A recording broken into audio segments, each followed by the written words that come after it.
TikTok, it's time to rock. We're men on missions. We're on a mission here. We're on a mission. We're not here to muck around. We're here to rank the tracks and get the F out of here. Is that it? Yes. Steady now. Easy, Tiger. Turbo charge start. Yeah. If you guys join us on the replay, that's fantastic. You'll know the reason why. Brad is on location.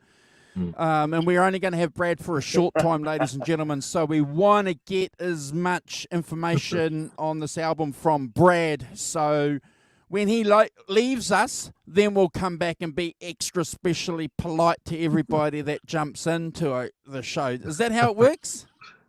Yeah, I think so. Something like that. Guys. Okay. Yeah, my apologies, gentlemen. I've got to pick up my son from somewhere, and unfortunately, I'll sit in as long as I can. Maybe midweek, Andrew, we can do something if you wanted to conclude the show or whatever. It's up to you, or I can just put my comments in the chat later. Maybe you should come back. Maybe you should come back during midweek, and we'll organise something midweek. See how we go. Yeah. Okay, so Rock Professor, you picked this great album. Do you want to jump in and do the intro for us before we start the tracks? I will. Just pour myself a cup of coffee. I want to say two things before we start. Okay, just want to mark the passing of Chinese guitar skeptic Mike. I don't know if you're familiar with his channel, but he's a bastion of the YouTube community. He died on Tuesday. He's the motor neuron disease, so I'm going to mark his and one of our own community, Thomas Santiago. I've certainly seen chats around, particularly Ben's. He's one of the community. He died this week as well. So we mark their passing. Who passed away? Thomas Santiago. Yeah. He used to come into our chats. I know. Yeah, that's why I mentioned him before it started. Very sad. Yeah. So he died this week as well. His sister posted in his Facebook thing. So that sucks. We mark his passing. Yeah, as a member of the community. In fact, I'm sure we sent him a T-shirt. Wasn't he one of the first guys that got a T-shirt from us? Quite possibly. I'd have to sort of rack my brain to 100% commit to that, but yes, I think so. Oh, very sad news. Yeah. That was on Wednesday. So. Well. Okay. I knew Thomas, so that's an absolute surprise. I don't. Oh, sorry. Let's dedicate this show to him. Let's dedicate this show to him, Andrew. Dedicate this show to him. Yeah. Very sad. Yeah. So, yes. So I thought I'd mark those quickly before we carry on. So So yes, in memory particularly of Thomas, because he's one of our community. We know him well. But also Mike as well, my fellow Brit, who was only about 50 when he died of motor neuron disease. It took him a couple of years, which is sad too. There's been lots of tribute shows for Mike. Henning did one, Steve from Boston did one. I think Ben's doing one as well. So they're all marking his passing as they should. Very sad. I'll say good morning to everyone. I'll say good morning to everyone in the chat. I said good morning to them all in the individually, but welcome. Good to see you all. Glad you're here. We'll do a shout out in the show. Okay, no worries. I thought I'd just do that right just at the beginning, just a minute, just to let you see. Yes, thank you, Holly. So, Some Girls by the Rolling Stones, released in 1978, their 14th UK and 16th US album. Well, that's it. Remember the cover? Some controversy around the cover that we'll get to. Released in June 1978 on their own Rolling Stones records, and recorded in Paris mainly, between October 77 and February 78. So quite a long time using with Chris Kimsey as the engineer. It's important to say, I think there been something of a decline really to the Stones, certainly in terms of they've done Love You Live before this one, double live record, which one day we might do the El Macambo bit of it, because they released the whole of the El Macambo set recently, last year. It's really good, but mixed in with two things. So they were in something of some commercial decline really, the Stones. So quite the last couple of albums hadn't quite taken off. I think Black and Blue and those mid-70s albums hadn't quite taken off. Mick Taylor had left in 75, and this is the first album with Ronnie Wood on it. New boy Ronnie Wood, who's only been in the Stones for nearly 50 years. Nearly 50 years. So he's still the new boy. So and I know, it's lovely, isn't it?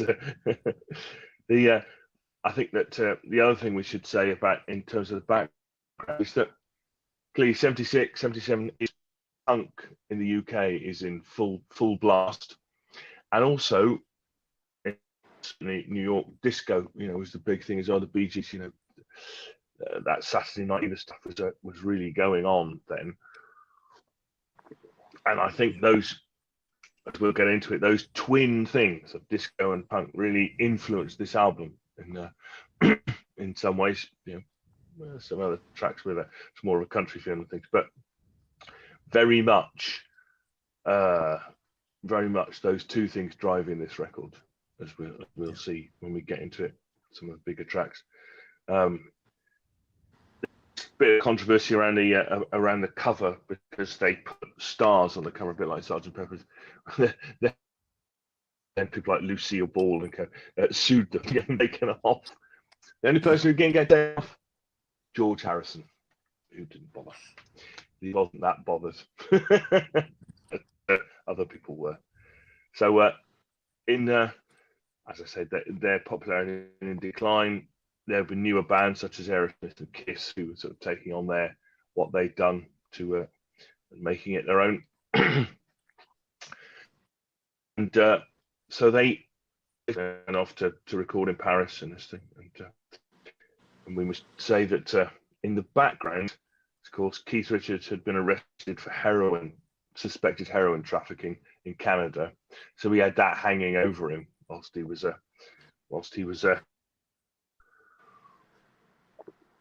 recording this album. He's a bit in and out on this, but and they clearly worried that the Stones might have to be banned or do something, if they couldn't talk, because Keith was in prison, having been a convicted drug trafficking, which wouldn't have been good. But so they, was that us brats? As I said, the inspiration for Some Girls really based York, and there's that twin things of punk and disco. And I think a lot of people, Mick Jagger's generally regarded as the principal creative force behind Some Girls. As I said, Keith was in a bit of trouble, distracted by various things, and there's some soul Mick Jagger songs on here that he composed on it. So, but his first album with Ronnie Wood on it as well. So there's plenty for him to get his teeth into on this record, and I think that it's where we start to see that intermixing of those two guitars that Keith liked so much.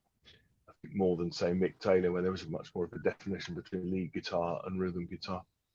Whereas here, we get into it, but in some of the tracks, definitely them playing off each other, playing together, you don't really know who's doing what. Which, as we've discussed on here before, definitely definitely something that Keith likes. He likes that intermeshing of the thing. So as I've said, that there was the cover design was challenged when Lucille Ball, Farrah Fawcett, Liza Minnelli, representing her mother Judy Garland, Raquel Welch, and the estate of Marilyn Monroe, threatened to sue for the use of their likeness without permission. But as I said, the only person who didn't was George Harrison, who didn't seem to be that bothered. In terms of its sales, and the lead singer "Miss You" was released in May 1978, and it was a huge hit over here in the UK. Spent 7 weeks and charted at number 3. And so they had a number 1 in the US with it. So they're definitely back on top commercially with it. And we can see, I think, when we go through it, that certainly gave them a good kick back up the charts, and they also released some other tracks. They released Beast of Burden, and they released Respectable as well. And I remember those being around on the radio at this time. I don't know, guys, if you want to have a quick chat about when you came across this album. And Brad, go on. When did you come across it? I'd heard a few of the tracks off the album.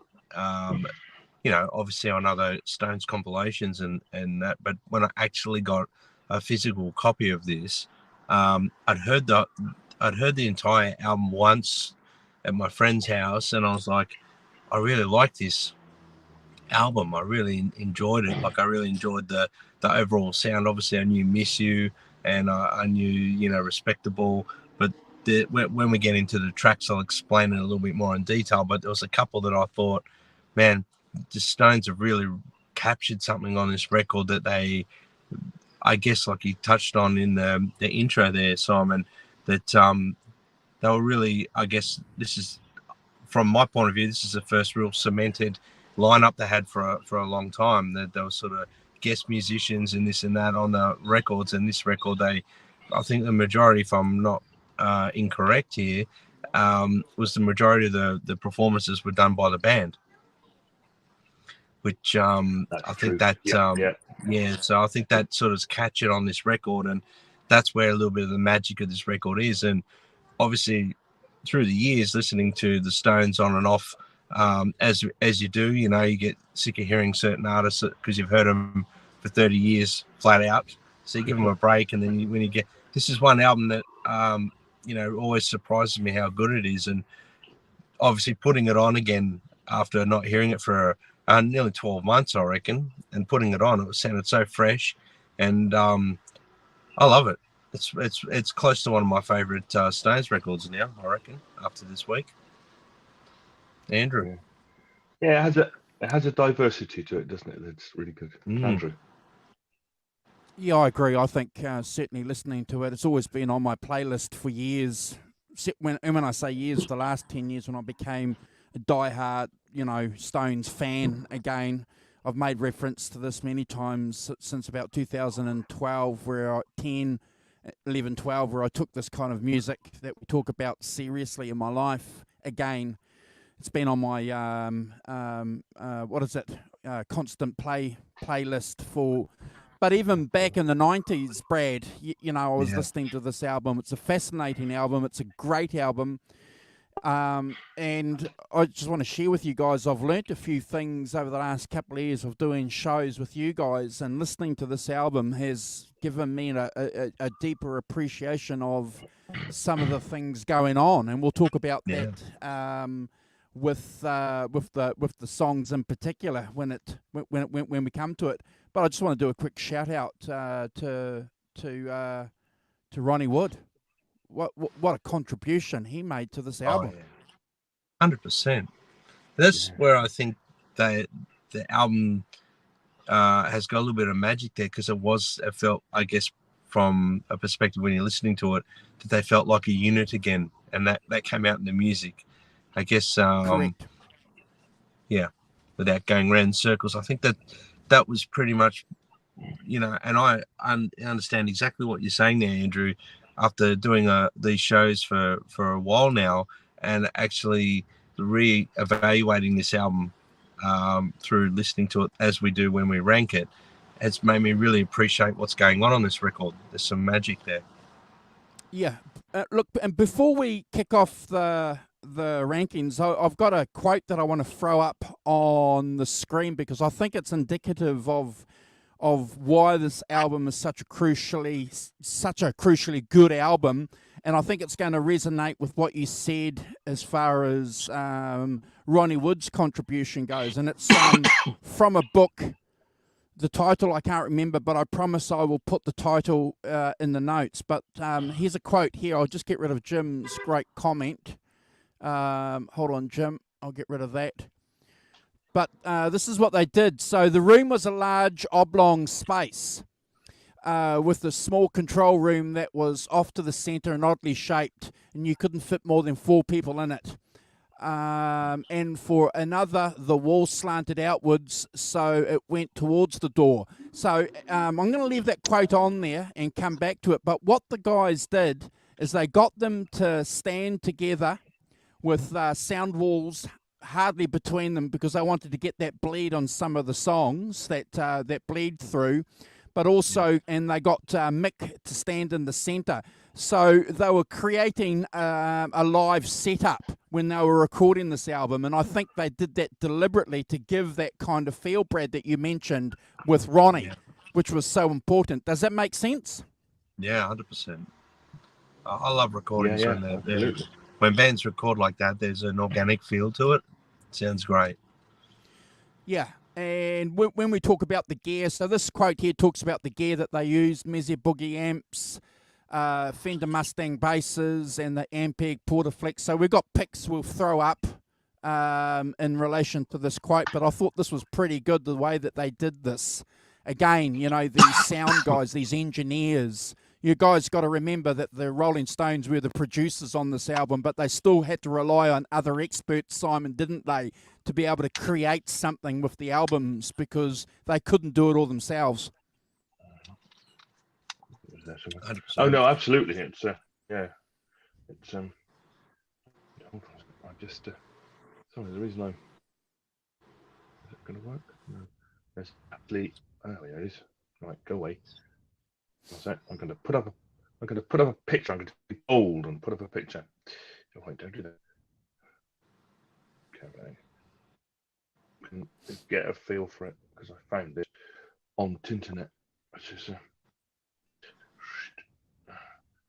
you might have to zoom in on this, but that's their setup in the studio for some girls. You can see it now. No, I can't see it. We might have to come back when we'll come back, Simon, when you're less blurry. It's yeah, basically you're right. It's Mick in the middle with a sort of piano and a Wurlitz organ in the middle, and then Ronnie Wood, Keith Richards, Charlie, Mick amp, Bill Wyman, and then acoustic guitars. So they're in when they got PHs as well, and the control room is down the bottom here.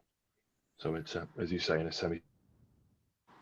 So I'll keep that a minute. Plug that in.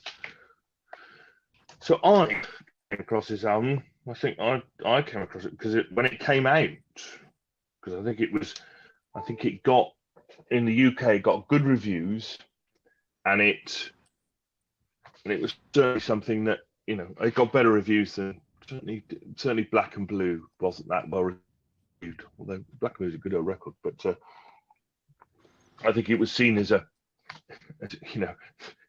classic headline for Rotos, their best since Exile on Main Street, which is the classic thing that they write about, about all the time. But I think it was seen as a return to form. I think it was seen as had some very strong songs on it, strong singles. It chimed with the times as well. I think that maybe the Stones hadn't done for the last few years. Got sort of punky influence in that disco thing. But there's nothing like a bit of controversy to stir up sales, is there? in the thing. So I mean, I pretty much get KO, and it's been, you know, I have it regularly on the CD. I have a car that still has a CD there, which I'm slightly loath of because I've got a lot of CDs. So it's interesting. It's a fantastic place to play CDs. Simon, do you want to come back, log off and come back on, because you're breaking up and yeah, Oh, yeah, okay. yeah. Right. Can you do that? Hey, folks! We just thought we might get that done quickly because it was, it's pretty bad. Yeah. Yeah. Poor Simon. He was in depth in the conversation there, and his breaking up sounded like a bloody Smurf. Well, we all know what coming in and coming out can do when you're on the internet. Yeah, can reboot it, which is good. Yep. Great album. It's a great album. I think it's better than Black and Blue. I do too. And Black and Blue is one of my faves. I enjoyed that album. You know, I enjoy the sounds and everything on Black and Blue. That's better, Simon. Yeah, that's 100% better. Cool. That's right. Yeah. Excellent. Good. Thank you for that. It's easy to just go back out and come back in again, isn't it? If it's not working with StreamYard. Yeah. So you know, it's I've got the album in the cupboard behind me, but I've got a CD I've been playing this week in the car. Been it is hard. A love-hate relationship. And as I say, one of those you know, I think for me, one of their best albums, to be honest. I like the variety. I like the you know, there's an attitude to it that is really cool. So, shall we begin the ranking of the tracks? Let's do it. Cheers. Okay. So the first track is "Miss You," which is written by Keith, jamming with keyboardist Billy Preston during rehearsals for the El Macambo club digs in March '77.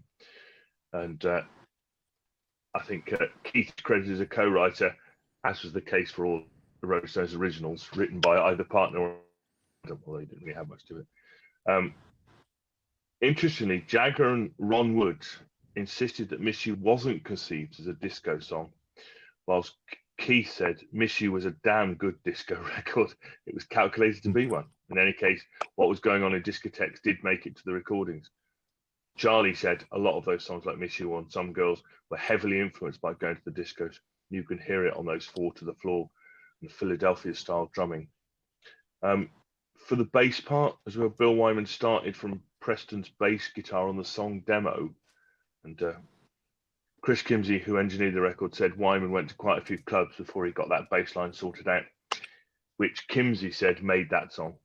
Wyman recalled, "When I did the riff to "Miss You," which made the song, and every band in the world copied it for the next year, Rod Stewart, all of them, still said Jagger Richards. When I wrote the riff for "Jumping Jack Flash," it became Jagger Richards. That's the way it was. Just became part and parcel of the way the band functioned." So, unlike most of "Some Girls," "Miss You" features several additional musicians. Sugar Blue, who, according to Ron Wood, was founded by Jagger busking on the streets of Paris. Apparently, he rang him up, and Sugar Blue didn't believe it was him. You know, classic kind of, you know, Mickey, you know, do you want to come down to the studio? And apparently the studio was in a really dubious part of Paris. And he was like really unsure about whether to go. And eventually he thought, all right, I'll get a cab there. Yeah, and he drove down in a cab, and apparently there's a lot of, you know, sort of prostitutes and down there. And he's like banging on the door and going, looks a bit dodgy around here. But eventually Mick let him in. And, so he played harmonica on this. And there's also Ian McLagan from the Small Faces and Mel Collins providing the tenor sax on it. So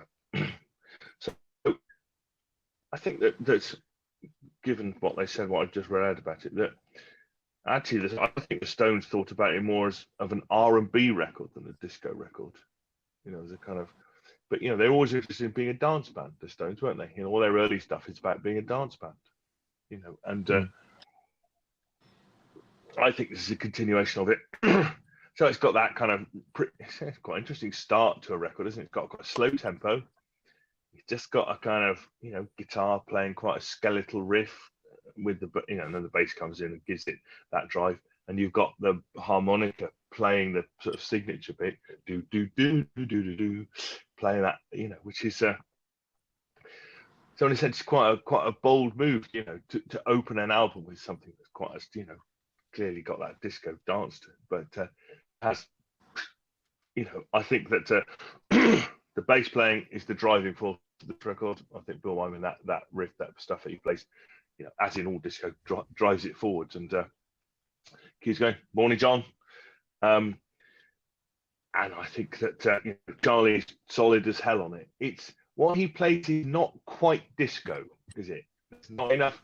He's not playing 16ths on the hi hat. He's only playing 8ths, so it's kind of half time on the hi hat, which is but it's enough of it there for it to be disco. Great.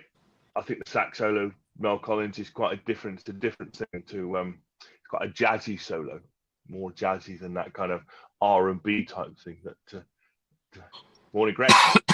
What's he called? What's the guy who plays on all their earlier stuff? Can't think of his name. What's the sax player who plays on all their early stuff, Andrew? Bobby. Thank you. Bobby Yes. Keys. Bobby Keys, thank you. That's him. So it's quite a different solo to that, and I think also that you can hear for the first time those kind of funky guitar lines, the intertwining bit near the end, where Keith and Ronnie are starting to do that intertwining bit, and it's not one or the other, but both of them. So I think a really interesting opener to a record, and a really great record. Clearly, with around the world stuff. 10 out of 10 for me. For a skip, I think a fantastic opener. It's got such a groove. It's that thing that the Stones do like almost no other band. They have it. You're all right, Brad. You're fine. Yeah. I mean, it has a groove. It has a thing to it that only the Stones can do. So 10 out of 10 for me. Never a skip. Awesome. Brad. Well, it's hard to follow, Simon, I must admit. But I'll put here from the very intro of this song, has quite a certain amount of Motown funk and soul vibes for me. A little less disco in my mind than probably what I guess controversially the disco was very popular at the time when they were releasing this record. So sure, they probably tried to encourage that disco feel in the song, but I think it's as disco as the Stones could possibly get. I don't think it's my take on it is more Motown funk and soul than it is Motown disco. But I guess when you compare disco with Motown and funk and soul, there's that element in there as well. But yeah, that's just my take on it. There's some really understated keyboards there, like the organ sort of tone it's really cool. The guitars are very understated as well. Great dual guitar playing, fantastic. Solid bass and drumming, the kick drum as well, that's what drives the song in my opinion. The bass and the drums are the machine in this song, and they're pulling all the energy into the song, and the rest of it's sort of floating on top. That's how I see this one. Lyrically, it's brilliant, and I think vocally Mick exceeds himself from previous couple of records. I think he's really sounding great on this record. He's got a lot of swagger in his performance, and the way the way he puts himself into the song is phenomenal, and the way he changes character for songs. And I know Andrew's discussed this in previous things we've done on the Stones, that he does get into character, Mick, but I think what he does, he's got a lot of swagger on this record, and that's what Chris Robinson, from the Black Crowes, I think he got that from Mick Jagger. That's a lot of performers did get this from Mick Jagger, and I reckon this record is a big influence of those guys, 100%. That bass line is hypnotic, and the breakdown section is my favorite part of the song, where it really breaks down, and What else have I got here? Look, though it's a slight sort of different direction for the Stones on this record, this song in particular. For me, it reminds me of the authenticity and the organic sort of values of the Rolling Stones. I'm picking that up in this song. They've gone back a little bit to what is important to them as a band, I think, and I'm picking that up in this song. It reminds me of that bare bones sort of feel that the Stones had in earlier records. There's a lot going on, but there's a little going on as well, if you know what I mean. Like they've stripped it back to make it sound perfect. They could have flooded it with lots of different things, but they've kept it, that vibe. And I think it's a really catchy melody and song. Obviously, for me, I have to give this a 10 out of 10, guys. Fantastic. You guys are awesome. And everybody in the chat too is offering scores as well. We encourage you guys to do that. Fantastic. Yeah, look, I got to agree with you guys. The conversation is, what is disco? Because the Bee Gees themselves, when they provided the soundtrack to Saturday Night Fever, didn't know what disco was. They were doing urban soul, Brad, and you've mentioned that this is a soul album. So when I hear this, I think of urban soul too, Simon. You mentioned it as well, and it's really interesting, that Mick got these guys and the Stones to go out and do field research, Bill Wyman didn't need necessarily any encouragement to go out to the clubs, but Charlie probably did, needed to go out there and do some good field research because he is the star. That jazz drummer is par excellence on this track. It's just phenomenal what he contributes to this track and indeed on other tracks on this album. 155, Brad and Simon, we get this wonderful thing, and we'll talk about that. We got some photos of it, of this MXR pedal, which goes on to dominate a lot of the other tracks. So we get that at the 155 mark. So that's really, really interesting. The Wurlitzer, as the rock professor mentioned, is in there as well. It's fantastic. One of the interesting things about the song is it took them about 12 days, 10 to 12 days to record this before it went to its final master. So that goes to show how much time the Stones actually put into this track, because that's unusual for them to do 10 to 12 days. And originally it was a 24-minute song that they had to scale back to 5 minutes. So again, it's really, really interesting that Chris Kimsey and a guy called Bob Clearmountain, who's responsible for providing that beat that the rock professor talks about. That's really, really interesting because Bob goes back and he does a lot of his work with Roxy Music, with Chic, who went on to influence guys like John Taylor from Duran Duran, who came out with that album in the early 80s, and no one could ever say that was a disco album, Brad. But, they've got that funk feel going on. So, yeah, it's an interesting thing, isn't it? And Mick himself has come out and said, I don't see this as a disco song because it's got lots of guitars. But we know that the Stones contradict themselves, which is fine. They're allowed to. Look, I can't wait to carry on with some of the tracks. Look, I've got to give this a Brad score. I think it's a fantastic song. It's a great song. Everybody knows it. It's a party song, Rock Professor and Brad. Even our normie friends who don't like rock and roll know the song. So that's saying something. Yeah. Yeah. Oh, it's a staple in a lot of retro clubs, It's a staple. Quite rightly, yeah. But you're right, Andrew. This the interesting thing about it's not quite disco. It's kind of urban soul, but it fits beautifully with that Bee Gees thing that that was such a huge phenomenon around this time. Saturday Night Fever and all that stuff. Massive and great stuff. It does plug into that. Great. And as I say, you could see them sitting around, standing in that semicircle in the studio jamming it out. And I think it's one of the most important things, isn't it, that clearly they're playing live in the studio. And I've said a million times on this channel, I'm going to say it again, that that we're still producing with our ears here. We're not producing with our eyes. There's no screen with the tracks on. It's the tape, and therefore therefore there's lots of. I think the best thing about it is they haven't overproduced it. It hasn't been overfilled with instruments. It's got lots of space for each of those instruments to operate in and be in. And I think that gives a vibe and that really makes a fantastic opening track. Anyway, Right. So we'll crack on with track 2, When the Whip Comes Down. So the background to this is quite unusual, even for the late 70s. The lyrics deal openly with the perspective of a gay man, which Jagger responded to questions regarding the song's lyrics, saying, "There is one song that's a straight gay song, When the Whip Comes Down. I've no idea why I wrote it. It's strange. The Rolling Stones have always attracted a lot of men. Well, I still don't know why I wrote it. So clearly it slightly bewildered him where it came from, I think, a bit.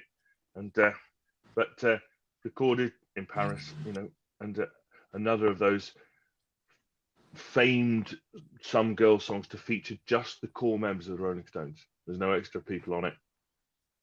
It's just them playing live in the studio, and Jagger plays guitar on it. We should note as well. So there's 3 guitar players on it, which give it a kind of density, that thing, and with Bill and Charlie. So it starts off with that kind of, and yes, it's quite interesting, this, isn't it? I made a note. Did I make a note of? Maybe I didn't. Not that. Anyway, sorry. This is so it starts off. It's just driving bass, guitars, bass, and drums all in together, playing kind of A and D, very driving, kind of clearly that punk influence coming through on this track. It's got that classic kind of Stones riff interplay with Ronnie Wood and Richard, with Mick there as well. It's kind of it's not a huge amount to say about it. It's a song. It has a middle 8 212. There's a middle 8 bit where the kind of, and then there's a solo, kind of loose solo, but Keith Richards, I think, is playing the solo on that. And then at 3:20 you've got that stop start bit. So it's quite a simple song, only 2 chords pretty much, except for the middle 8. And bass is kind of back in the mix this time. This is definitely a guitar track, but with Charlie driving it. I mean, I think one of the things on the faster tracks is how Charlie drives these songs along, and it's I give this an 8.5 out of 10. Never a skip. Great second track. Brad. Look, when it comes to the next song, the way Charlie Watts comes into it and leads the song in, that's classic Charlie Watts, the way he does that. And from that instant that the song's going to have that classic Charlie Watts drive. And I think you touched on that, Simon, that it's the first thing that became apparent to me, how the song's driving. Charlie's in the driver's seat and he's keeping it solid as a rock. The bass is just there. It's not, like you said, it's a little bit back in the mix on this song compared to the previous. It's a little bit more guitar density in this song than the previous. Obviously, there's 3 guitars playing. The bass is moving around. There's a lot of bass movement, and there's great melody vocally on this one. I think Mick Jagger, he dominates vocally on this song. It's what's something about Mick Jagger is he's always puts, like I said in the previous song, himself into the song. And I think he really gave it in this song, really gave a great vocal performance. And there's some fantastic backing vocals. And I don't want to sort of forget the fact that these guys really know how to put backing vocals together. The way they do it sounds fantastic. There's some fantastic guitar playing from Keith and Ron, and obviously Mick's on the guitar as well. Look, I gave this a solid 8.5 out of 10, guys, and never a skip. Yeah, I think you guys are right. I'm not far from you guys with my rankings as well. I think it's really interesting. The Rock Professor mentioned the punk thing here. 2 chords, A and D, which is really, really interesting. And I mentioned before, guys, when there was a quote there where Chris wanted the guys to stand close together so they can get the leakage of that sound that's deliberate, you know, that sort of garage band effect, Simon, which you know, is a stripped back production that the Stones wanted, again, that you mentioned in their intro. And this is what gives this album, I think, its credibility compared to some of their other albums. And we can talk a little bit more about that at our conclusion. But I think that's very, very smart by these guys. I'm sorry to keep repeating that. Obviously, the best part about the song is Keith fires first, doesn't he, with his solo. And then you got Ronnie coming in. And this is where we start to get another guitar player, ladies and gentlemen. We start to get Mick Jagger. Mick Jagger's playing rhythm on a lot of these tracks. So again, it gives a rock and roll sound that they perhaps didn't quite get when they had Mick Taylor. And this only became apparent to me, guys, over listening to this over the last week or so. The different appreciation of what I'm hearing, not only with Ronnie, but with Mick. So, again, we can talk about Mick's contribution. And then, Brad, at that 2:35 mark, we get Ronnie on slide. Ronnie's first great contribution to the band. You know, what a great slide player. And Rock Professor, he goes on and does a little bit more slide later on one song in particular. No, he adds to it. But I, you know, I'm going to steal something that the Rock Professor used to say when we used to do albums that were definitely in one genre. There's a manifesto. The Rolling Stones don't know what they want to be. 1 minute they want to be disco Simon, and the next minute they want to be punk rockers. So there's no manifesto here. It's whatever's happening topically on the radio and musically at that time in 77, 78, 79, around that time that these guys are capturing. And again, they're reflecting that music back in their own music. Smart stuff. I love it. I'm giving this an 8.5 out of 10 too, Brad. Never a skip, though. Beautiful. Yeah. Cool. So track 3 is a Just My Imagination, Runaway, which is obviously a cover of The Temptations. Run Away with Me, but given the Stones treatment of it as a song, I think interestingly and I don't know whether this is deliberate, but this also is over A and D. It's just basically a 2-chord, you know, over A and D. They clearly put the two together. We'll come to that and more in a bit, but again, what I'd say, you know, it starts with the drums and the bass and that phased guitar as well. And I think one of the interesting things, Andrew, you picked up, having 3 guitar players gives you a kind of thickness of sound, but in a different way to having lots of tracks of, you know, the same guitar, or, you know, lots of overdrive or lots of distortion and things like that. It's a different vibe to it than that. And you know, my friends, the Blue Airplanes, you know, they've always had 3 guitarists, and it gives you a different thing than, you know, 1 guitar or 2 guitarists, you know, a bit like Leonard Skinner, you know, 3 guitar players. I think it gives you a core sound that's slightly different, and than having, you know, lots of things. So Jagger sings fantastically on this. You know, he's in fine voice on this record, and I think he's to me, it's got that kind of drive to it that reminded me of like the Velvet Underground, Waiting for the Man, something like that. That kind of driving thing that just drives it forward. And, you know, you can hear that it's kind of quite a bit Stonesy in a way. But I think it's got multiple guitars playing in the chorus. It's got, again, that solo is those intertwined guitars. And I think that makes it sound really cool. I think that works really well, and they're clearly getting into that. It's got drop down at 225. I think one of the classic tools in the toolbox of this, you know, this and previous periods. You know, is one of the dynamic things. You use a drop down, take out quite a lot of instruments, and you have middle 8 that stays on A for on time before going to E. Yes, I sat down and started playing these because I recognised a bit of a pattern, but. And I like the fact there's guitar solo under the singing as well. I gave this. I really like this. I think it's got a groove to it that only the Stones can do and stuff. So I gave it a 9 out of 10. Never a skip. Beautiful. Cool. Brad. Well, for me, just my imagination running away with me. I'll put here cool intro into the song. I like the effect on the guitar.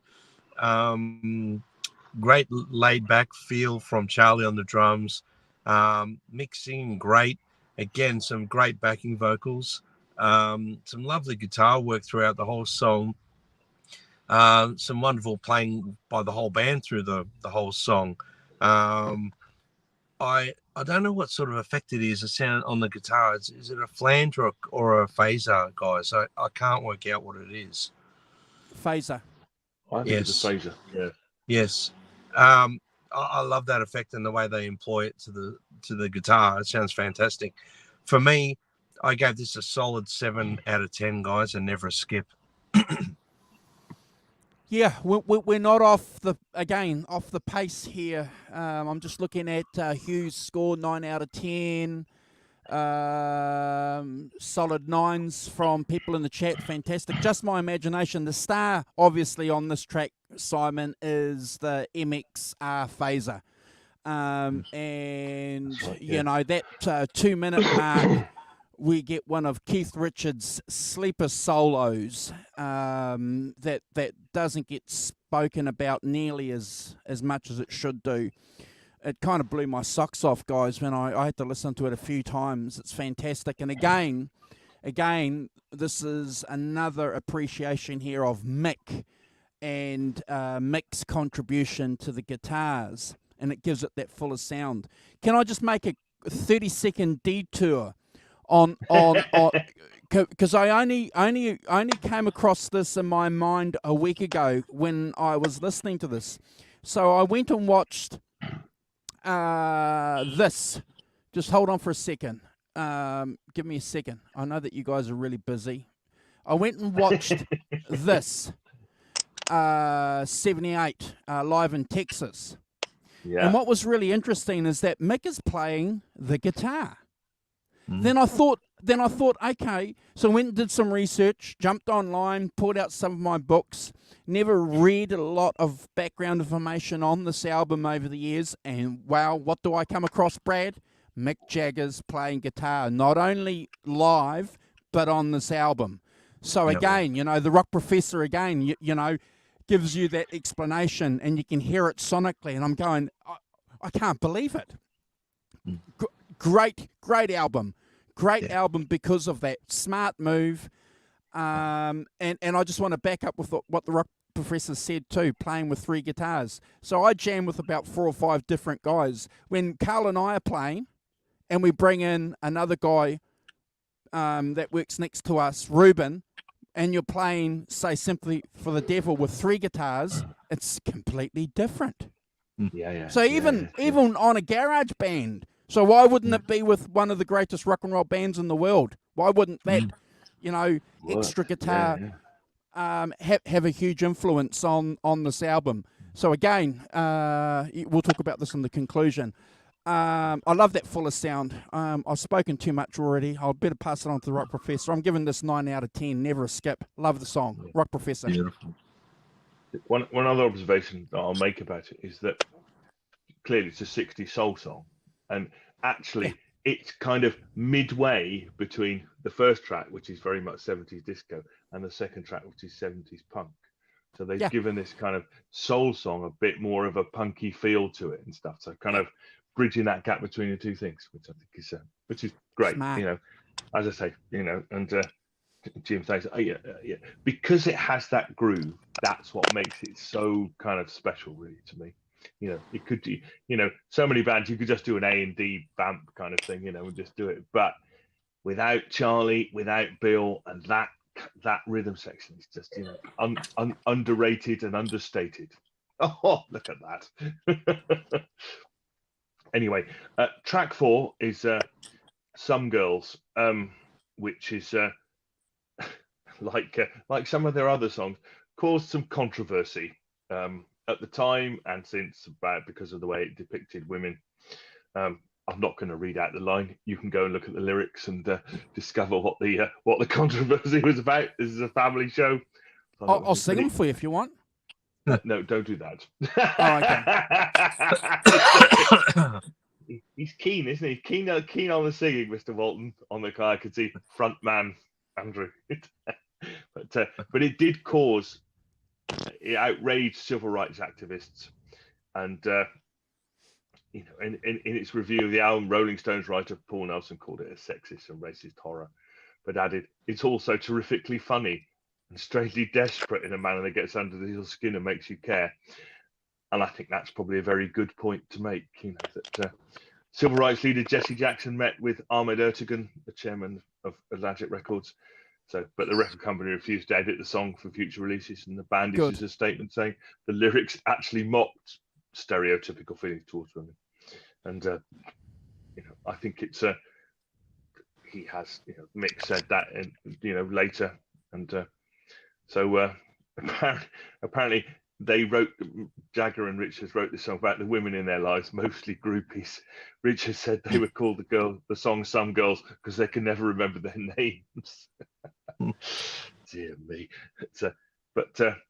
Yes, I mean, I think it's right. The lyrics are comically offensive, as Mick Jagger shares his thoughts on women of various nationalities and ethnicities. So you can make of that what you will. But to me, it just it's just funny because and I think humour is kind of overlooked thing in Stone songs, isn't it? Humour. I think that, you know, that it just made me laugh. Really, it's you know, one of those things, because he's got that, you know, he takes on a persona, he takes on a character, he takes on a voice, isn't he? That's clearly not his Landon voice, you know, when he's singing things. So this starts off with a phase guitar playing A and D again. They put all the A and D songs together in a block. This is a mid-paced rocker with again Sugar Boo playing the harp under the singing, and as we said, Jagger singing in that kind of exaggerated American in way that he does, drawl. But again, Charlie, fantastic. You know, the rhythm, laying down that rhythm. You know, it's just fantastic. And then at 105, you've got those kind of chromatic run-ups that they do 4 times. It's kind of odd little chromatic run-ups that they do. And in the chorus, I can hear an acoustic playing in the background. So somebody overdone. Oh, I can hear myself. That's terrible. Again, we've got solos, 145 solo, and then at 227 a solo as well. So it makes the song, and you know, you've got your chorus repeating to the end, and you've got your harp solo playing that hook. You know, one of the hooks, and it is, you know, the harp playing. You know, but on the two, you know, this track and the first track, you know, the hook is played by the harp. You know, one of the hooks, one of the best hooks, is played by the harp. And I think, you know, that interestingly, that Mick doesn't play it. I'm not quite sure why that is the case. I'm sure he could have done, but yeah, fantastic. You know, fantastic. I'm giving this a 9 out of 10 and never a skip. That's a great 4th track as far as I'm concerned. And Brad. He's too busy playing guitar, Simon. That's why he's not playing the harp. He's not wearing one of those frames with the harp in it. Old folk. Well, for me, gentlemen, Some Girls, I love that phaser on the guitar to start the song. Now, this is what I call the sleazy style of Stones that I adore. I love the sleaze that they put into songs. And what have I got here? I've got Mick sings with swagger, and the band is sitting in the pocket, really laid back with some lovely lead guitar playing throughout the song. This is the Stones that I love. This whole vibe captivates all the goodness about the Stones in one song for me. Great lyrics, somewhat sensitive in especially in today's, you know, let's not offend anyone, sensitive natured sort of society we live in, which I'm against. I think it's great that you know, putting expressive lyrics in a song if they want to. So be it. They're artists; they can do what they like. I'm sure if this song was released today, it would cause a lot of controversy. But good on the Stones for sticking to their guns and just going for it lyrically. And great vocal from Mick. I think Mick and the band, the backing vocals are fantastic. I love this song. I've given it my first 100 out of 10. I think it's a fantastic song. It's one of my favorite Stone songs, actually. And I definitely never skip, obviously. Brilliant. I'm going to read out gentlemen, Julianne's quote here. I'm going to have to run, gentlemen. So I'm going to talk to you guys after the show a bit later on, guys. All right. Thanks, Thanks for hanging out guys. with us, brother. Be Good safe. stuff. Drive carefully. Be safe. Bye. Take care. Oh. We'll put him out of the Then he was stream gone. so we don't see what he's doing. I'm going to read out Julianne's quote here because I think she sums it up well. That's part of the beauty of music, artistry. The Stones don't need to be apologetic about any lyrics. Of course not. I have to back you up there. That's rock and roll. I like it. I love it. Yes, I do. 100%, because that's what it's about. Well done, Julian. I think it's a great song. Again, we've got Keith playing this MXR pedal, the phaser that Brad mentioned earlier, and also another MXR pedal called the Green Box, and we've got a photo there that we'll show a little bit later that becomes prevalent in a couple of other tracks to come. Ronnie at that 1 minute and 6 mark, Simon, my gosh, we know it's Ronnie because at the 1 minute 46 mark, we've got the chunky and Chuck Berry style going, Yeah. so that has to be Keith Richards. So again, hearing the differences between these guys, intermeshing, interweaving, as they love to call it, it's great. And then obviously both of them at the 2 minute 25 mark, Simon, jamming out together. I love the song. Apparently the guys were jamming this out. It was originally a 25-minute song. Again, so if you look at the history of rock and roll, when you find out a lot of other songs that people have done when they've been long songs, Simon, and they've had to cut them back, have generally gone on to be great, great rock and roll songs, and this is clearly one of them.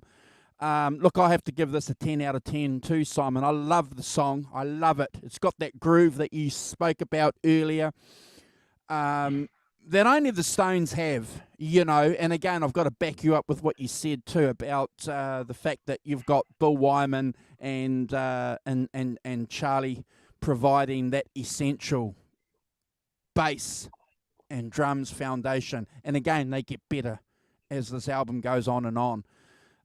Great song. Next track, Simon. Yes, it is interesting, that, isn't it? That they've got to a stage where they have that kind of unique groove, and and we spoke about on other records. There's a kind of that kind of jamming, and it's all out of focus, and then all of a sudden, Keith looks at Charlie, and all of a sudden it's like you've twisted the camera lens, it's all in focus, and they've got that kind of groove, that kind of swing that no other band can quite do, can they? Well, I don't think they can anyway. So the last track on side one, could I say, shout out to an album with 10 tracks. It's fantastic, beautifully done. So this is track 5. The last track on side 1 is Lies. This is a fast-paced rocker. It's about a man being fed up with his girlfriend lying and cheating. As with most of Some Girls, it features just the 5 core members of the Stones, with Jagger, Richards, and Ronnie Wood sharing electric guitar duties. So again, that kind of 3 electric guitars thing. So the we're nearly playing A and D again, but we're not. It's A and E this time as a set of chords. Again, it's another pretty much a two chord song, and I think that's kind of in keeping. This is the punk influence coming through, breaking it down to. But I think that it's important that that's where it comes from. As I say, the 3 guitars playing together give it a density that I think is great. I love the sound of that sound of 3 guitars. Is a thing, I think. And sadly, they didn't do much more of it after this, did they? Sort of went back to the 2 guitars thing. Mick seemed to stop playing a bit, but You've got a little guitar break at 0:48, and you've got a kind of the frenetic vocals, Jagger singing in a proper declamatory style, giving it some pointy finger stuff, which is great. We like to see Mick with some passion in his performance, and I think we should say that this is these are energetic, passionate performances. They have energy, they have drive, they have a verve to them that it's not it's kind of at odds sometimes with sometimes with the Stones and be a bit more cynical and a bit more kind of, but these are very much that influence is coming through. It's a proper kind of Rolling Stones rock and roll record, this, isn't it? Song. That's what it does. That's what it's designed to do. The drums again drive it. Charlie's driving it along. All these faster songs, he's clearly driving them along. Sets the tempo, sets the pace, and just the way that he plays the drums, unlike anybody else, gives him that push without touching. And again, Bill Wyman's bass is kind of pretty unobtrusive, just keeping the bottom end steady, doing what it should do. Absolutely. There's a nice solo at 2:05 and a nice solo at 1:30 as well. So again, 2 solos. And you've got that the singing lies to the end with the guitars interweaving at the end. 8.5 out of 10 from me. Never a skip, Andrew. Yeah, my ranking's going to reflect about 3 or 4 people's rankings in the comments. I agree with them. It's a cracking rocker. Again, a good example of the interweaving between Ronnie and Keith on this song, and bass by Bill, B by B. Phenomenal on this. I've given this a 7 out of 10. Great track to end. Phenomenal side of a great album. Yeah, and I think that the 7 out of 10 thing, I think that's about right. I go a bit more than that. I like the verve of it, but I think that's it is it's you've got to have the contrast, haven't you? It's contrast with Some Girls really nicely, and you've got to have those contrasts. And I think they've spread out these kind of rockers between the slower numbers really well. I think it's the programming of track, side 1, I think is really good. I think it does, gives every song a chance to shine, in its place and stuff. Aha, photographs. Yeah, so this is, we won't bother reading this, folks. The rock professor's already gone through and mentioned it, but there's a couple of interesting things here. So that's obviously the cover.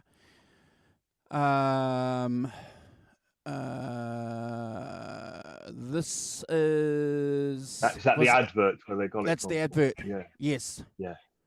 I just got to look because my eyes need to focus. And this is the sleeve, the inside sleeve of the album. Yeah. And we've got some great pics here of the that's the bluesman Sugar Blue with all his harmonicas there on his Slash. Outstanding contributor to this album. There's Mick wearing his disco trousers, ladies and gentlemen. If you go and check out that video live in Texas, you'll have a look. We got some more pics from that film too for you to have a look at. That's the band from this era. Another advert for the album. Here's the band there, looking pretty good. There's the famous Destroy t-shirt, Simon, and we know what's influencing Mick's wardrobe there, don't we? Yeah. Well, yes, it's the Sex Pistols, isn't it? Isn't there a picture of Johnny Rotten wearing the same one? Yeah, something similar. I think there is in there. There is. I think it pretty much. Yeah. And again, another still from the film. It's fantastic. Yeah. It's a great film.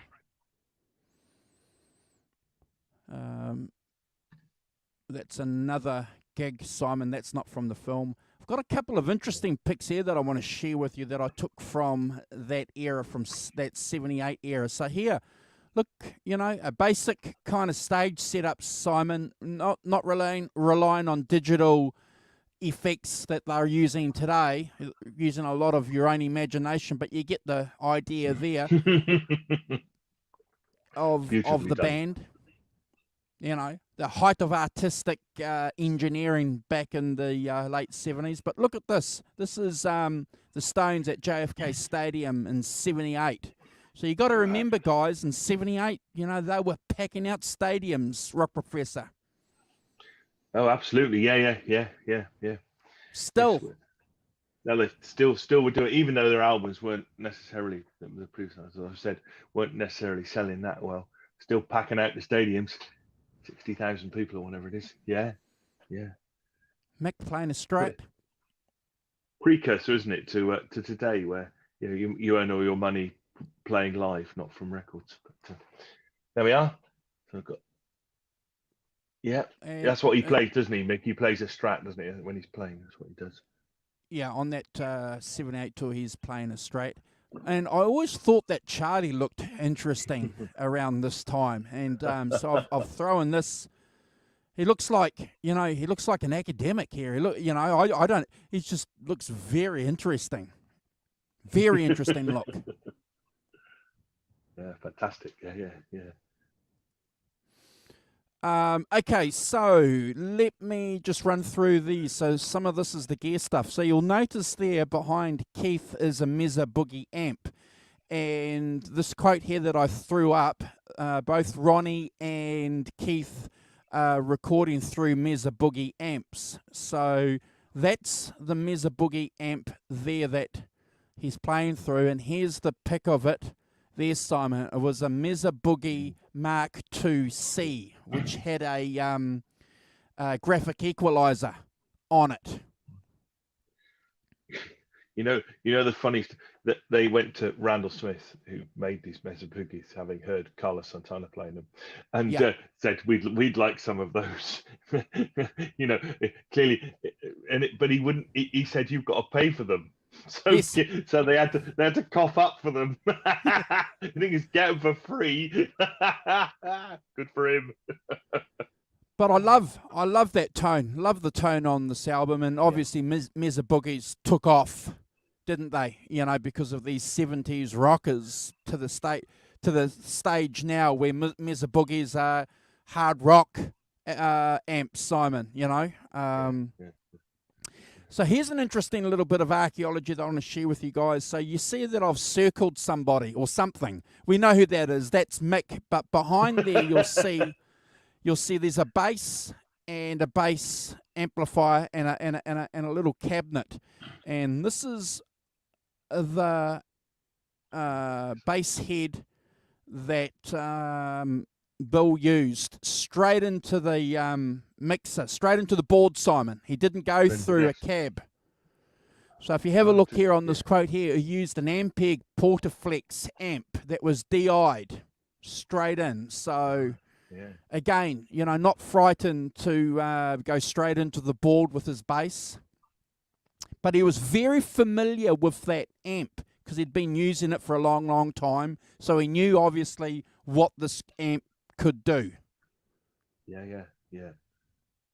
Interesting. Yeah. And there's the bass that he was using. What did we say it was, Simon? It was the little bass called a Mustang. It's a Fender Mustang. Fender Mustang, is it? Yeah. So there he is there from the same era, from the same time, using that Fender Mustang. And this, I didn't get a picture of a phaser because we all know what a phaser is, but this is the green box that you'll notice that a lot of articles will talk about. So it's an analog delay. And this effect becomes important on a couple of other songs on side 2, doesn't it? So, but that's the little green box.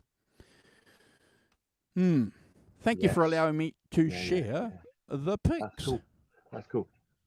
One thing I'd say, and it occurs to me, that when you see Bill Wyman playing the bass, I always think of Bill Wyman when I think of his bass playing. He's playing way up the neck, always. He's never playing down here, is he? He's always playing up here. Is he always playing up near the octave kind of thing? Seemingly is a style. I don't know about the really early stuff, but you know, whenever I see Bill Wyman, when I think about seeing it, you know, it's like he's always playing up the neck up there, which is cool. Yeah, some fantastic picks there, and you know, yes, Holly's looking up Verve. Oh, nice one. Yeah, fantastic. So are we on to side two? Correct. Dr. W. Okay. So side two, the first track is Faraway Eyes, which is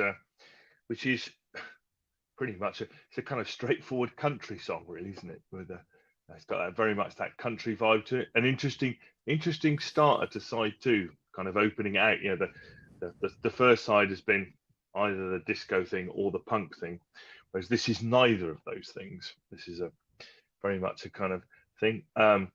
It's a really Mick Jagger telling a story about driving through Bakersfield, California on a Sunday morning, listening to gospel music on the radio as he's heading to see a girl. He said this really happened. All he did was write the song, recalling his experiences. Apparently, Bakersfield country and western scene, led by Buck Owens, was a big influence on this song, as well as the gospel programs on the Los Angeles radio stations. In a '78 interview with Rolling Stone magazine, Jagger said, you know, when he drives through Bakersfield on a Sunday morning or a Sunday evening, all the country music stations start broadcasting black gospel services live from LA. And that's what the song refers to. But the song's really about driving alone, listening to the radio. Asked if the girl in the song's a real one, Jagger replied, yeah, she's real. She's a real girl. So it was apparently it was the B-side of Miss You.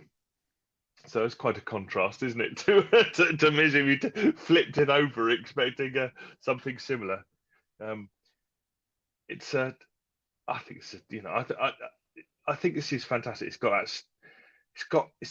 the way he does it in that kind of extraordinary kind of drawl that he's got, that he applies. You know, Mick never. You know, it's almost acting, isn't it? The way that he takes on a persona of you know, that kind of southern, I don't know if it's a southern drawl, but that kind of American drawl that he has. I think that it has tremendous humor. The first guy says, you know, I think that it always makes me smile. This song makes me laugh. You know, that when he sends off $10 for a prayer and things, and you know, stuff like that. Even in '78, they're sending off $10 for a prayer. It's got fantastic lap steel playing by Ronnie Wood. You know, really, you know, owning the country thing. Classic bass and, you know, just steady drums. I love the harmonies on the chorus. You know, the chorus you can join in with your own harmony is always a good one in my books, and I think that this has that.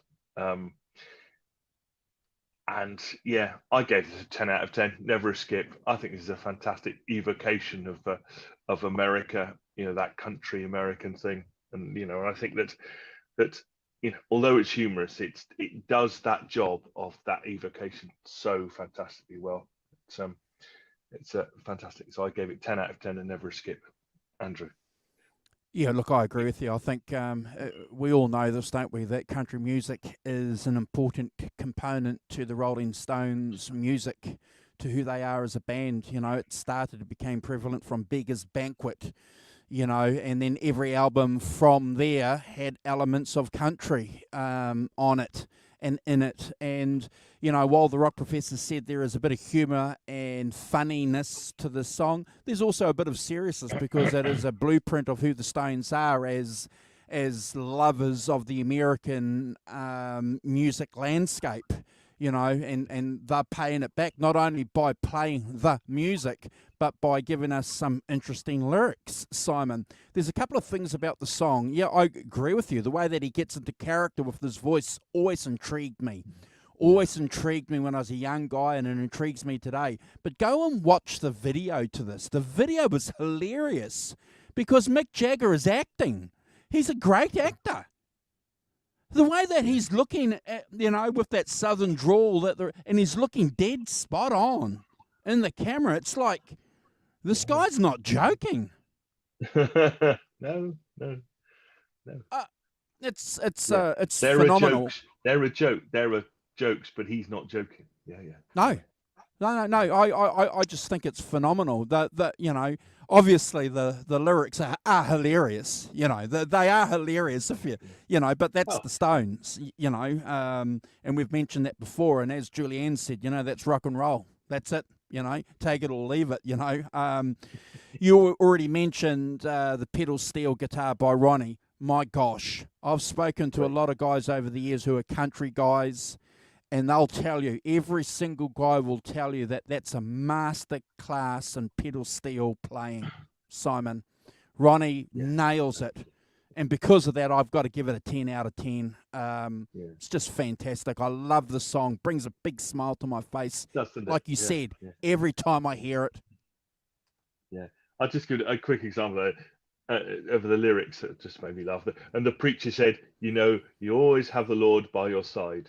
Well, I was so pleased to be informed of this that I ran 20 red lights in his honor. Thank you, Jesus. Thank you, Lord. I didn't get caught. That's lovely, isn't it? It's just that always makes me smile. And, I think, as you say, that, it's there are jokes, but he's not joking, and that evocation is just brilliant. So yeah. A great opening track. Go and watch the video, especially when he sings part. Yeah. When he sings that part and he turns his head, to give it that kind of sincerity that you do when you're telling a story.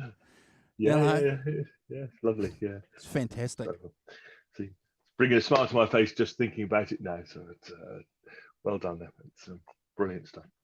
So the second track on this side is "Respectable," again a single from the album. I remember this being a hit, and so again, it started off originally. Mick said it is to be a slower song, but Keith saw the advantage of speeding up the tempo and crafting a rocker out of it. So Jagger continues in the liner notes on "Respectable." I was banging out 3 chords incredibly loud on the electric guitar, which isn't always a wonderful idea, but was fun here. This is punk meets Chuck Berry. And apparently they had an argument about the tempo, but the biting lyrics talk of a woman rising into high society, and Jagger's attempts to remind her of where she came from.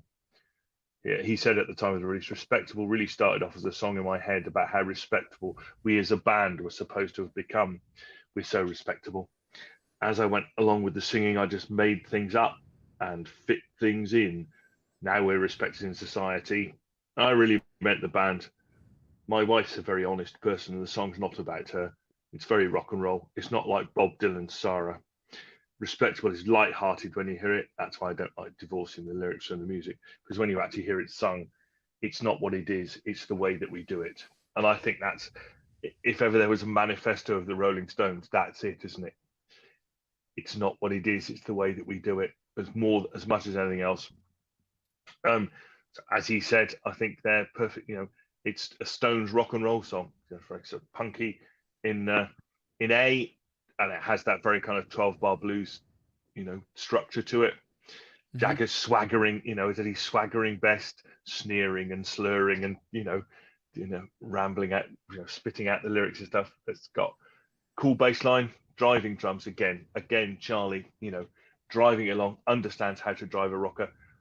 I don't know who set the tempo, but it's and the solo is a very Chuck Berry solo, which must be Keith. I think it's very Chuck Berry, but great.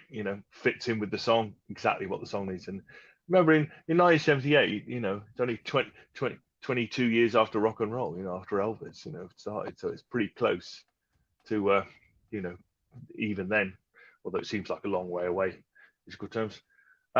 And again, towards the end, you've got another solo at 2:05, and then more intertwined guitars at the end. 8.5 out of 10 from me. Never a skip. Yeah. Look, it's a great song. It's interesting. I'm just reading the comments there in the chat. Thank you guys for participating with us. It's always a pleasure.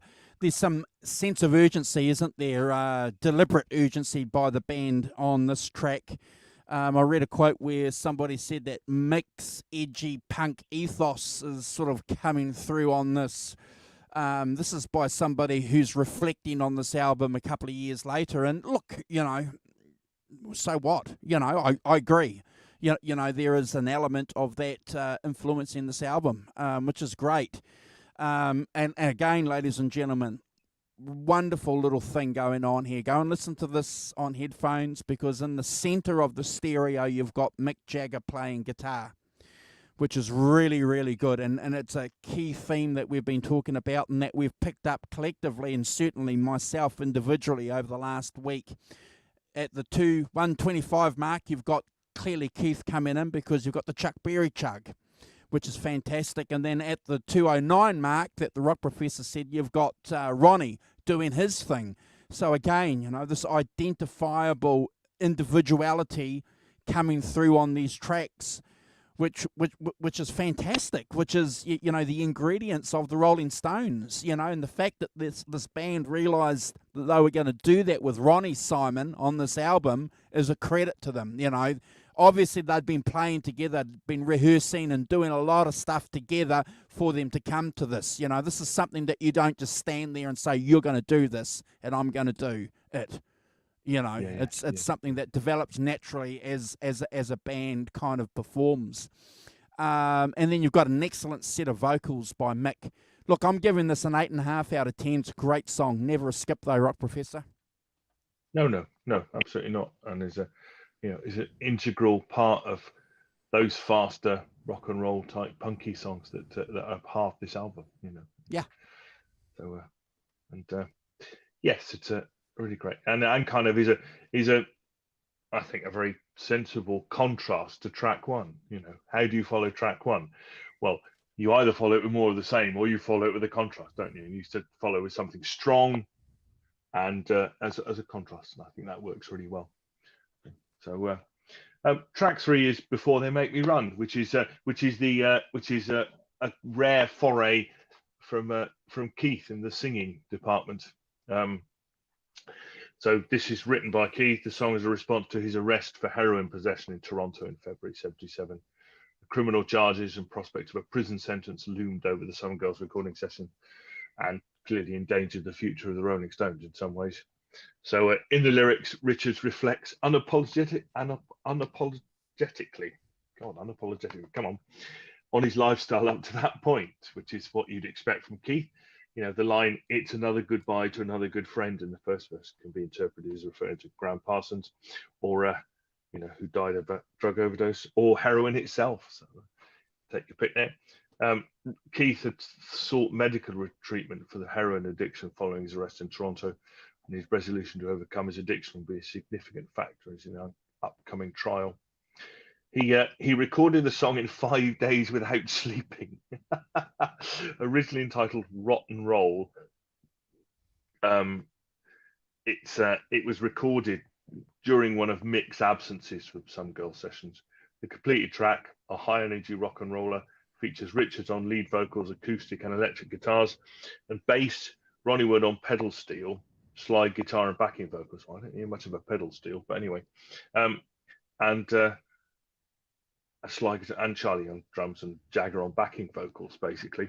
So it's been one of his signature tunes on the Rolling Stones, most tours. It has a classic kind of opening Keith riff in open G, doesn't it? I think it's an open G, which starts it, and Keith sings. He doesn't quite have he hasn't quite developed his voice into that character thing that it does on a couple of later tracks on later albums. I think, it's still, I can't think of one of the others, but anyway, I think it's a bit less character, but it's got driving drums and bass. I think Charlie and Bill, or not Bill, Charlie and Keith, making that rhythm section, making it solid. It's a bit more space in this thing, and it's I'm gonna walk before they make me run is it's a great hook, a great 2-line kind of chorus hook thing. Which repeats a lot, and it's great. It's got the twin guitar solos at 150. Seemingly, I think Ronnie and I don't know whether it's Ronnie and Keith. I presume it's Ronnie and Keith. Maybe not. Maybe Keith's doing it with himself, but as a thing. Lots of choruses to end. I gave this a 7.5 out of 10, but never a skip. I think it's a great contrast. You know, it's exactly where it should be in terms of if you're going to have a, you know, a song from somebody else, this is where you put it. And this is how it goes. So that's me, Andrew. Completely disagree He's with shaking. you. Go on. Well done. Completely. Well, one of the great things about Keith Richards, ladies and gentlemen, and I want to sort of paint a little bit of a picture here for you. The Rock Professor's already mentioned it. You know, he was waiting after being busted in Canada for drug possession. Him and Anita, and as the Rock Professor said, they were going to probably could face a life imprisonment term. And again, as the Rock Professor said to you guys too, live at El Macombo, which came out, I think, last year. If it wasn't last year, the year before, which we were supposed to rank.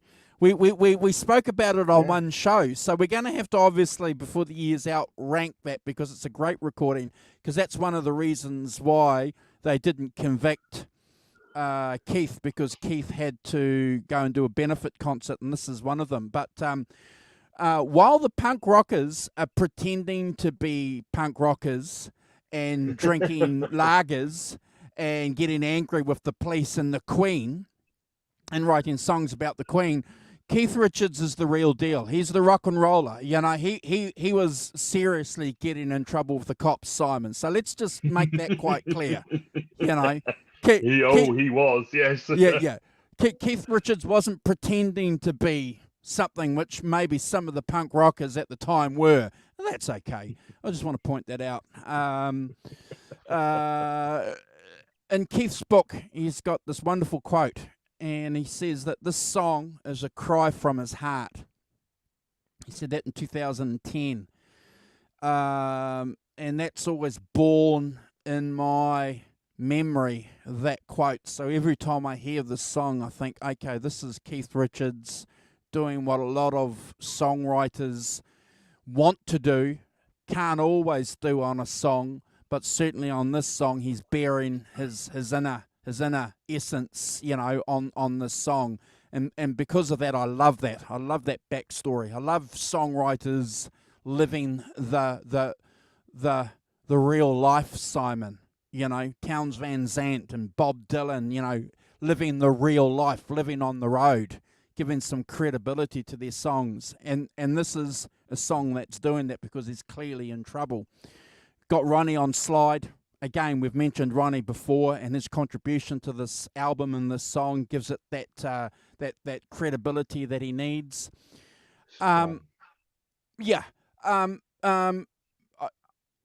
I think the reason why you think this vocal isn't as good as Happy, which came out on 72 on Exile on Main Street, is because Keith's vocals are undermixed. If there is one criticism of the song, it's because they've undermixed his vocals. They could have pushed his vocals up a little bit better, and we could have given him a 10 out of 10 for this. I'm giving it a solid 9.5, Simon, because it's a statement of revealing who the riff master is. I love it. Never a skip. No. Okay, yeah, that's fair. Yeah. I'll ban myself. I think I think that's fair, and I think maybe I'm wrong. Probably am. Doesn't matter. It doesn't mean I don't like it, by the way. I think it's great, and as I say, I think maybe that undermixing of Keith vocals kind of I don't know, chickening out in a way or something, you know. And actually, if he'd been pushed more to the front and given a bit more, actually, it would be better. Yeah. I don't disagree with that as a thing. Okay, so track 4 on this side is Beast of Burden. The music and some of the lyrics were written by Keith. He said that Beast of Burden was another one where Mick just filled in the verses. I like the use of the word "just" is very good. But you think give him a prod. So, with the Stones, you take a long song, play it, and see if there are any takers. Sometimes they ignore it. Sometimes they grab it and record it. after all the faster numbers of Some Girls, everybody settle down and enjoy the slow ones. Jagger said lyrically this wasn't a particularly heartfelt in a personal way. It's a soul begging song, an attitude song. It was one of those where you get a melodic lick, break it down, work it up. There are two parts here which are basically the same. The song can be seen as allegorical, with Richard saying in 2003, when I returned to the fold after closing down the laboratory. he's referring to his drug problems throughout the 70s.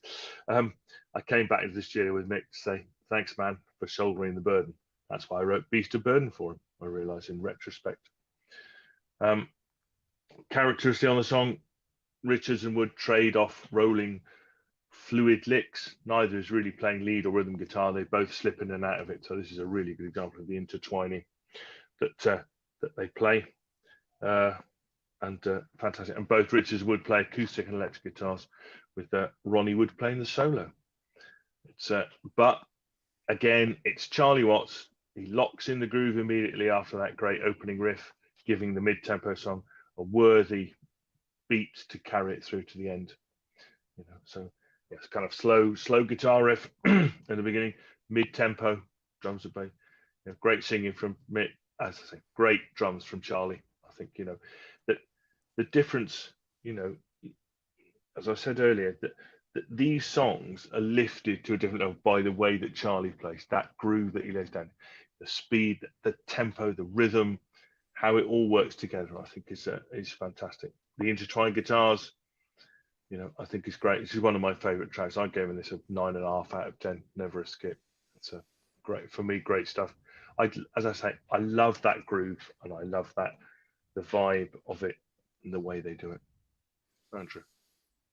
Yeah, look, Hugh's agreeing. He's saying it's absolute classic. Holly's saying classic Stones, 10 out of 10. Holly, 10 out of 10 as well.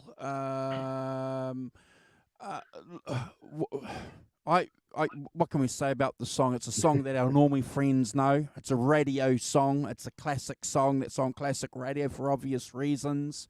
It's a happy song, which isn't a bad thing. It's we've just said before, that we've been having smiles on our face listening to a couple of tracks on this album already. I have to back up with what the rock professor said, about the song. Bill and Charlie are the stars here on this track. Solid soul groove going on. But I want to say one little thing before I give my rank. Go and play that intro, guitar players. It's not an easy intro to play.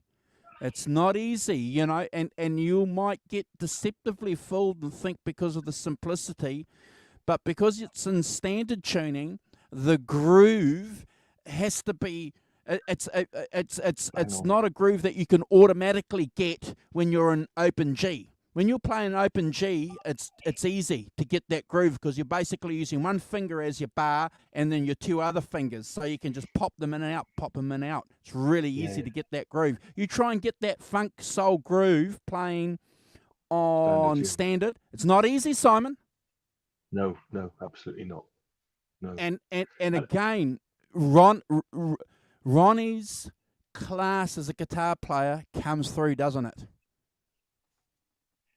Oh, yeah, absolutely, yeah. And as I say, that intertwining guitar where you can't really tell who's playing what, I think, that clearly is the blueprint of what the Stones took forward, with Keith and Ronnie playing together.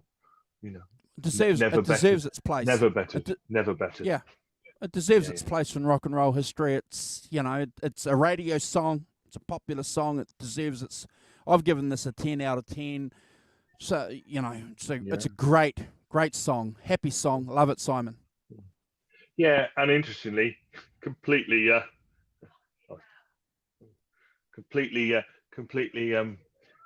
destroys my theory that the weakest song is the second last song on side 2. I've blown that one up, but anyway, one of my favorites. It's a great song, and as I say, so the last track is Shattered, which is recorded again, features lyrics by Jagger, guitar riff by Keith. So there's a bit more collaboration on this song. Jagger said he wrote the lyrics in the back of a New York cab, and they're about the bleak picture of life in New York City. Shadoobie, yes, Shadoobie. that's one of Keith's. That's a Keith word, isn't it? Shadoobie came up with that word.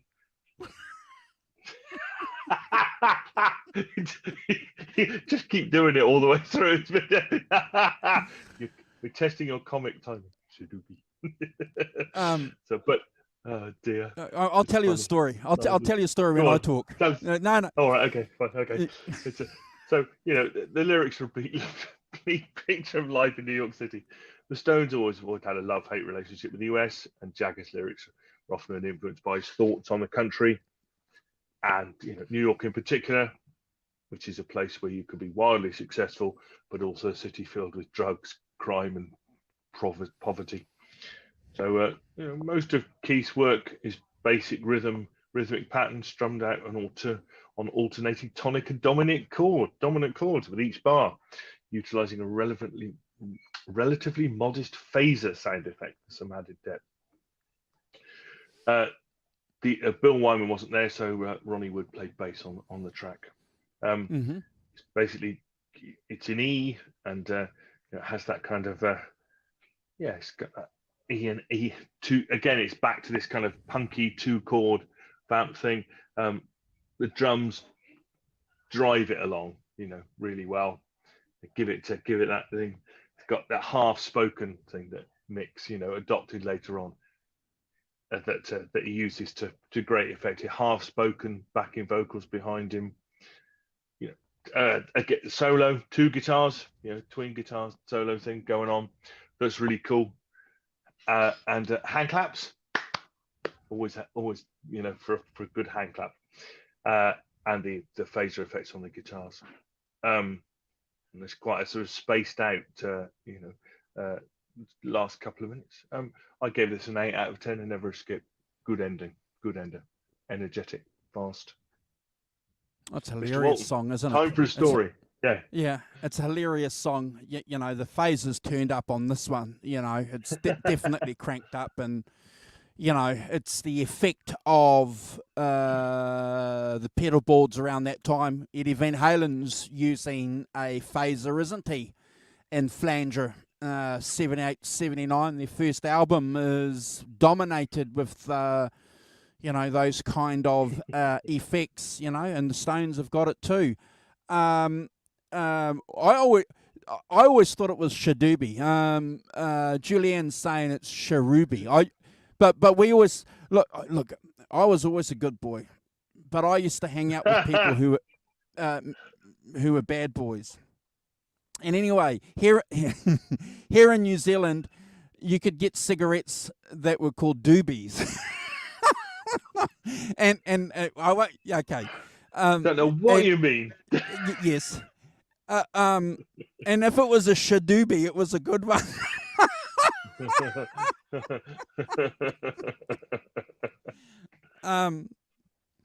So I heard. What am I saying here about the song, Simon, that you've not already said? Putting you off as usual. Look, I love the song. Mick's best vocals on the album, on this track. I think his vocals are fantastic. He's actually singing. He's not in character. He's actually going for it. I love it. I'm glad that you mentioned that Ronnie is playing bass here. And Simon Kirk apparently is playing congos, and other people clapping hands. I can't remember who. Some other famous people, but obviously, I think they thought this was going to be the end track for that reason. The Stones always like bringing people into the studio towards the end. They like having that interaction with other people, don't they? We saw it with Sympathy for the Devil, with that famous video footage of them at Olympic Studios with people coming in and going out. Simon, I've given this a 9 out of 10. It's one of my favourite Stones songs. It's a great song. Hey, Phil. Yeah.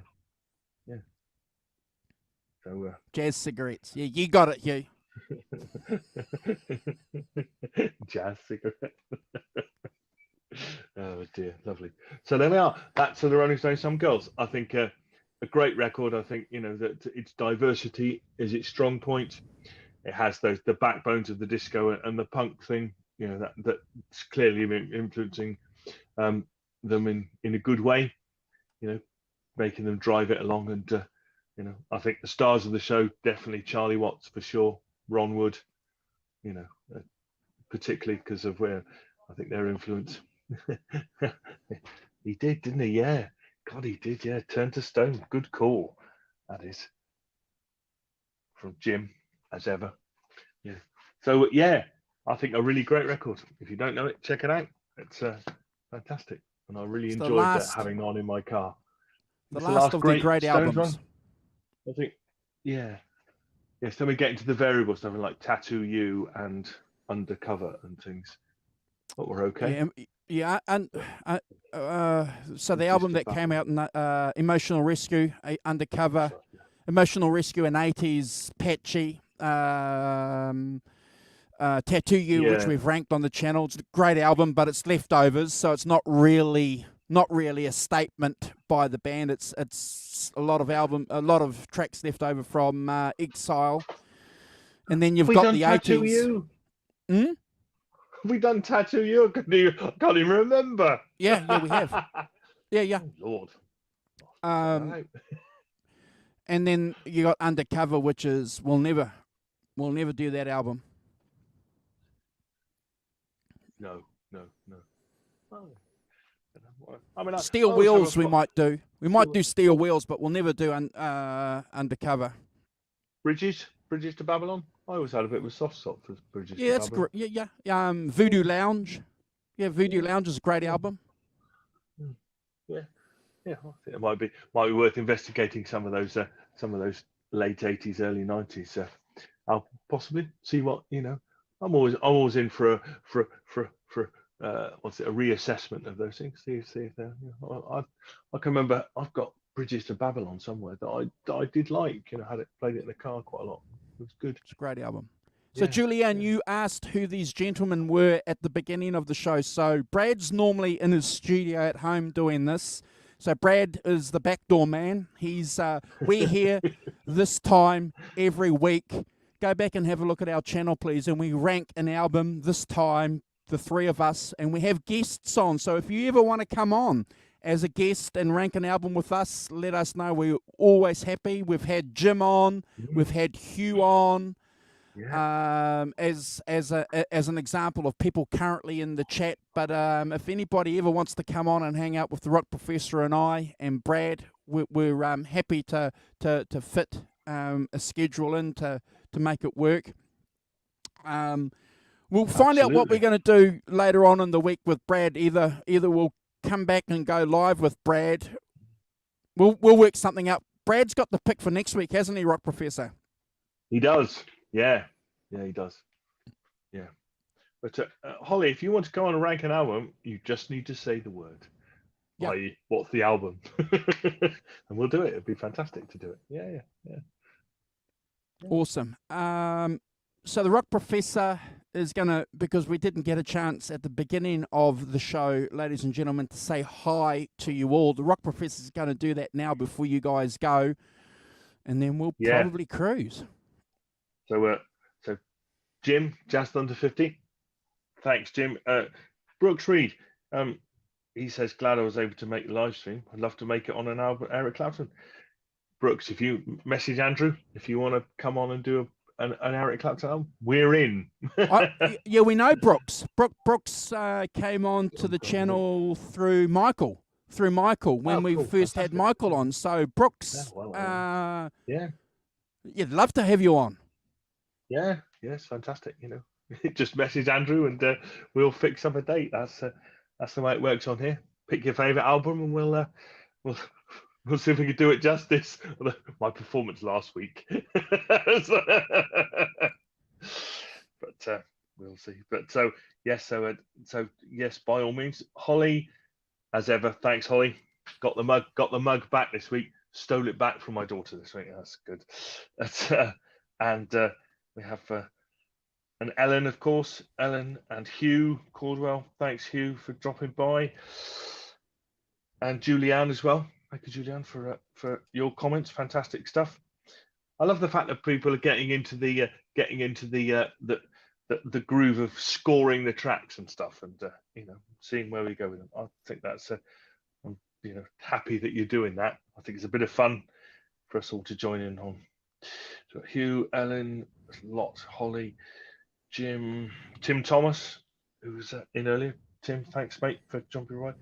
Mike Rogers and John ZD351, who is busy. But thanks for dropping by, John. It's great to see you as always, doing stuff. Gret Zeppelin, thanks, Gret, for dropping by too.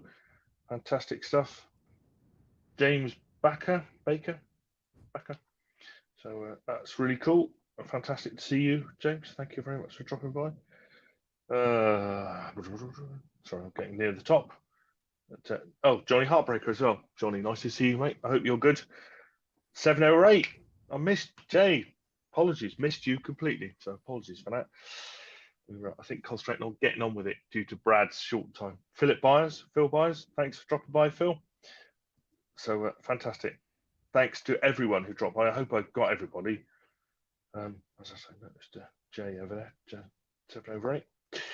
So yeah, thanks guys for all your great comments and great scoring as well. And we will see you next week for more jollities.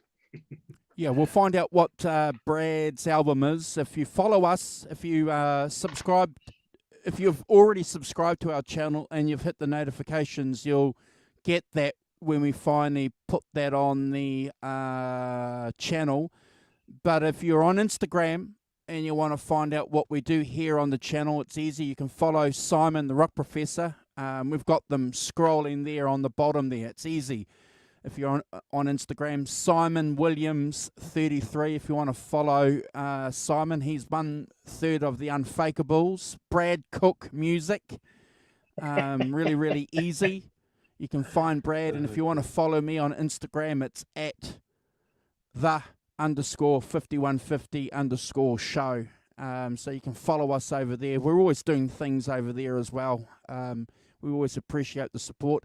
If you want to promote any social media stuff that you're doing, we're happy to do that. If you've got a channel, or a project or a music project that you want to do, let us know.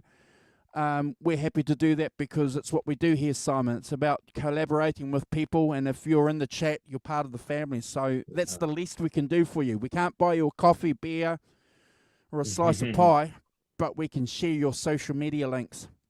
Go and check out Hugh, ladies and gentlemen. Go and check out Hugh's channel. Hugh is knocking out the park with his covers. Great Pretenders cover this week, Hugh. Fantastic. Yeah. Really good.